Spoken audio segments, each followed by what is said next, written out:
NFL history. I cannot believe this is a stat, given the fact that this man is the MVP favorite coming into this game today. And that's the question for you guys. Did Matthew Stafford play his way out of the Most Valuable Player award this year? Absolutely. I'm going to be honest. As an MVP voter, right now we have to look at things with a very, very keen eye, and we have to look at things from week to week. Matthew Stafford sold this game. Don't let anybody tell you otherwise. There were turnovers going back the other way. They got called back, by the way. He sold this game. He sold the Carolina Panthers game. Now, Matthew Stafford has been elite throughout the course of the season, but I would suggest you cannot overlook the games that he has sold. Elite numbers by Matthew Stafford, but you also have to remember the second-tier person coming into this game was Drake May. Drake May's coming off the heels of a 5-touchdown game. 19 of 21. I understand it was against the Jets. I completely understand that. But Matthew Stafford has sold a couple games for his team this season. I also remind you, while Matthew Stafford has been phenomenal, you have to start to add in context as well. Who has Matthew Stafford done it with? He's done it with Devontae Adams the majority of the season, Puka Nacua the majority of the season. You start talking about Drake May. Who's Drake May done it with? A rookie Kyle Williams, an older but still good Stephon Diggs, top 25 in receiving yards. So when you really think about it in totality, Matthew Stafford has moved into second tier in this MVP conversation because of the games that he himself has to take ownership for losing. Time. Flag on the play. Challenge flag. What are we talking about? Ahead. So hold up for a second. Matthew Stafford sold this game? Yeah, and the Panthers game. Well, I'm talking about this game. Yes, sir. Sold. How they sold, though? Because a lot of plays he had for big yards, touchdowns, the same left tackle keeps holding. Illegal procedure. Well, not legal procedure. What was it? What was he in the backfield? What was that called? He had three of them. Yeah, I know. It was two holding, and one of them was false starts. It wasn't false start. It was whatever it was. Legal formation. Illegal formation. Yeah. Dog, and you gonna put that on Matthew Stafford? He had 2 touchdowns called back and a bomb to Puka that was called back, and that's his fault. Yeah. How about we talk about the lineman number 78 or 72 errors number 70 something with the stomach out that can't block the soul? That's the problem. We never want to call out other positions. Yes, like linemen, call them dudes out. Or how about the defense? Stay in your gap. Listen, they had one player all game. His name is Bijan Robinson. His number is number 7. Don't talk to me about the defense. Like, what are we talking about? No. Bro. Let me challenge his challenge flag. This ain't high school. We got a challenge to a challenge? The defense, don't make any mistake about it, they also gave the Rams points. The Rams scored 24 minus 7. The Rams only scored 17 points offensively. Jared Verse blocked the kick, recovered the kick, took the kick back to the house. Don't forget, Matthew Stafford missed a wide receiver on the third to last play of the game that probably would have scored a touchdown if him and that wide receiver are on the same page. So just like you can extrapolate a play here and there, I can extrapolate a play here and there too. But what I will say is this. Stafford threw a couple bad interceptions.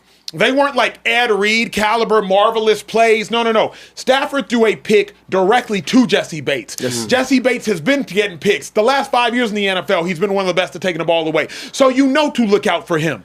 I just cannot overlook this game on national television against the Atlanta Falcons. This was not the Houston Texans. If this was a Houston Texans defense, I'd be like, you know what, Stafford? The Texans have done worse to better. Josh Allen. But because this is the Atlanta Falcons, you stole against them? Come on. I understand that. Come on. Right? And it's going to be picks. That's part of the game. Bad picks. Okay, bad. Cool. 3 picks? Cool. Bad picks. What I'm saying is when you watch this game, bro, when you getting touchdowns called back for big games, so we talk about momentum. Yeah, I'm here. It's a away game. You got a bad team that's been playing good lately, right? Coaches playing for our coaching for his tender up there of being a Falcons coach. You got all these other players that look bad all year. Now they playing good. And you in Atlanta. It's loud as hell in Atlanta. So, on the road, I need you to make these plays. So, they making these plays and then they call back because the same backup tackle has been in the game for a long period of time. He's like 10 years or so. Mm-hmm. How they all on you, dog? How every flag is on you? Touchdowns called back? This ain't high school, little hairy high school where you get a long run, you get a touchdown, flag on the play. Huh? It's the pros. And we want to blame Stafford because it's easy to blame Stafford. Well, what are we blaming him for? I'm only blaming him for the picks. I'm not blaming him for the lack of touchdowns. But I'm saying he had a bad game, right? Okay. Because of 3 picks. Even if he throws 4 touchdowns, he still threw 3 picks. But what I'm saying, that's football. It ain't always going to be 400 yards and 4 touchdowns and that's it. It's going to be games where I have 3 picks, I'm going to have 2 touchdowns. And if you're I'm going to need time to come back and win, but I need my teammates to carry me. Shady, if you're going to be the MVP, of course this is football, but if we're having MVP conversations, the MVP should be immune to these 3-4 pick games. Again, Drake May's the competition here, right? I don't think Drake May has a 3 interception game. Matthew Stafford has a 3 interception game right now against the Carolina Panthers, a pick in the end zone, another pick, and then a sack force fumble that went the other way for a touchdown. Like, this is just what, forget stats, this is what the tape has suggested. We watched this game together. You sitting right here next to me. You saw Matthew Stafford miss that pass to that wide receiver. You saw it. So if you don't want to talk stats, let's talk about what we saw. Then if you want to talk stats, we saw the 3 picks. Whose fault was it, though? See, that's another example I'm talking about. So we see Matthew Stafford throw the ball, the receiver don't get the ball, and you blaming Stafford. That's a miscommunication, quarterback and receiver. It's the wide receiver. I'm not in their meeting room. I'm not going to blatantly blame them. I don't care what meeting you in. Blame them. It's obvious. Listen, here it is. He's throwing the ball to a spot. Now, real talk, quarterbacks are always taught. I'll tell you this right here. Whatever they did all week in practice on that same play, Stafford is throwing it to that spot. The quarterback is taught that. So the wide receiver must say, damn, I can score. I'm going to keep this thing skinny. And Stafford like, nah, bring it to the sideline. We're kicking a field goal. I'm going to tell you the truth. Look. What I ain't going to do is make no excuses. They lost, and Matthew Stafford didn't play well. He did not. Correct. That's it. But that's football. You have bad games, and if you're having a bad game, I need my teammates to carry me. And when I'm saying carry me, I ain't saying make all the plays. Yeah. I'm saying left tackle, stop holding. Yep. I'm throwing dots and touchdown passes to come at dudes like Acho so he stop hating on me, and I can't because you getting hold calls. Can I jump in here? Please I hope do. this is my problem, But right? go ahead and jump there. I understand tonight. Jump bear. I'm not making Jump bear, any go ahead and jump. excuses. He Not ain't making jumping. any excuses for Matthew Stafford tonight. Tonight was his worst game of the season. He threw 3 interceptions against the 2 NFC South teams that they have losses to against them, and then against the Carolina Panthers, he has 5 picks. The rest of the season, he has 3 interceptions. Thank you. I don't Thank want to you. put like this. This is about the MVP conversation. I'm not punishing Matthew Stafford, and I understand the timing is bad. This point of the season, you're fighting for that number 1 seed, but you're already a playoff team. Everyone knows that you're going to be a tough out in the playoffs, regardless of where you're playing. I'm not throwing him out of the MVP conversation when his grades have been A+, A+, A+, A+, A+, A+, A+, D. Thank you. A+, F. Yes. Like I'm taking that. Compare that to Go Drake coming May. up. Drake May will have like a B+, B+, A, B+, B, D, C, But D. here's my question. Can I get time? Come on, Can I man. get time? You get time? Can I get Go time? ahead. Half or full? Let me get a half. Okay, half is cool. Would you rather have a B at Harvard or an A+ at ITT Tech? I want an A+ anywhere.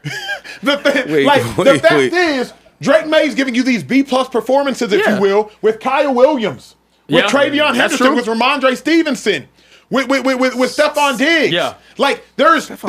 Puka Nacua. I'm saying the whole roster, not that he's bad. There's Puka Nacua, there's Devontae Adams. A first ballot Hall of Famer in Devontae Adams, and an All-Pro right now in Puka Nacua. So you also have to add context. I also will not ignore the fact that you said A+, A+, D. Every game is 6% of the season, 17 games in a season. Of course. So if Matthew Stafford has 2 failing games, and you really could argue that Panthers game was just as bad, if not worse, than this Rams game. Panthers game, he threw a pick in the end zone. Panthers game, sack force fumble going in. Like, you could make an argument that was just as bad. If you have 2 failing games, that's 12% of your grade for the season. So off GP, 2 failing games, instantly, at best, you're now in the B+, A- territory. I don't think that takes in a 17-game season. I can't say that it takes you out because you're performing above average for your entire career. This entire season, this has been his best season that he's had statistically. Yeah. Actually, whenever you're watching, it's been one of the better seasons of his entire career. I'm not just throwing that all away because of 2 games. Not away. He's not out the race, but is it not fair to move him to second? I ain't nobody saying like Matthew Stafford is out the MVP conversation. No. Yeah. All we're saying is, of the best of the best of the best of the best this season, he's now just having the second best season instead of the best season. Going into this game, I don't know if I would have said Bijan Robinson was a All-Pro. I might have said Christian McCaffrey was an All-Pro, and I might have said Jonathan Taylor was an All-Pro. Now, after this game, Bijan Robinson probably a first-team All-Pro, and maybe CMC second or CMC first, Bijan second. Because one game is 6% of your grade, and when it's this close, remember, Jonathan Taylor was in MVP conversations this season. Yeah. And then after 3, 4, 5 games, it's like, oh, you know what? He might not even be All-Pro. So one game just matters. That's I one hear game you that can the really one game move matters, but also he could go out there next week against the Cardinals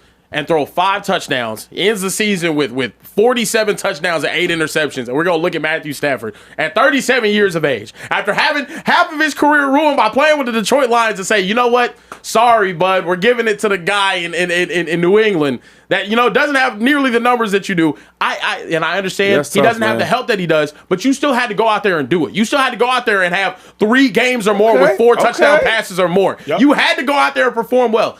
I'm not making any excuses for him tonight. He had an awful game tonight. It was terrible. It was one of his 2 worst games of the entire season. But that hasn't been what we have seen out of Matthew Stafford week in and week out. Not at all. Not at all. And again, this isn't like Matthew Stafford has fallen to the pits of hell. He's just in the clouds instead of in heaven on the throne. That's all I'm saying. Is like Matthew Stafford is still having one of the most unbelievable seasons that we have ever seen. I just think but also, here's what else matters. Who's he struggled against? That also matters. If he would have struggled against like the Houston Texans, the Philadelphia Eagles, ain't nobody raising hell. What did he do against the Eagles? He had 2 touchdowns a pick. Ain't nobody raising hell. You struggle against the number 1 defense, number 2 defense in football. Hey, bro, it's all good. You struggle. I think the Falcons have won 1 out of their last 8 games. And their defense has not been elite like we thought they were at the beginning of the season. Panthers' defense is good. They're good. Shout out to them boys. J.C. Horn, Derek Brown, Mike Jackson. Shout out to them boys. But like, this was not Derek Stingley, Kamari Lassiter, Daniil Hunter, Will Anderson. This was not that. AJ Terrell it was not that. Well, AJ Terrell was over there for sure. I'll